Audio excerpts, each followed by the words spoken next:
بسم اللہ الرحمن الرحیم۔ ایک نمازی کا خواب عبید اللہ بن عمر سے روایت ہے، فرماتے ہیں کہ میری عشاء اور فجر کی نماز کبھی جماعت سے نہ رہی تھی۔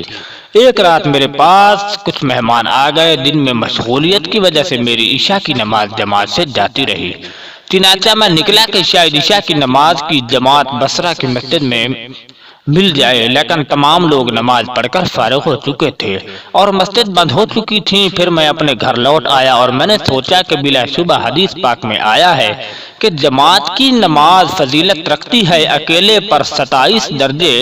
تو میں نے عشاء کی نماز کو 27 مرتبہ پڑھا اور خواب میں کیا دیکھتا ہوں کہ ایک ایسی جماعت عشاء کی نماز کو 27 مرتبہ پڑھا، اور خواب میں کیا دیکھتا ہوں کہ میں ایک ایسی جماعت کے ساتھ ہوں کہ جو گھوڑوں پر سوار ہوں اور ہم مقابلہ کرتے ہیں ایک دوسرے سے، اور میں بہت ہانکتا ہوں اپنے گھوڑے کو، لیکن وہ نہیں مل سکتا ان کو۔ پھر ان میں سے کسی ایک نے کہا، نہ تھکا تو اپنے گھوڑے کو کیونکہ نہ مل سکے گا تو ہم کو؟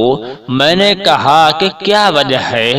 اس نے کہا، اس لیے کہ ہم نے عشاء کی نماز جماعت سے پڑھی ہے اور تو نے نہیں، اس لیے تو ہم سے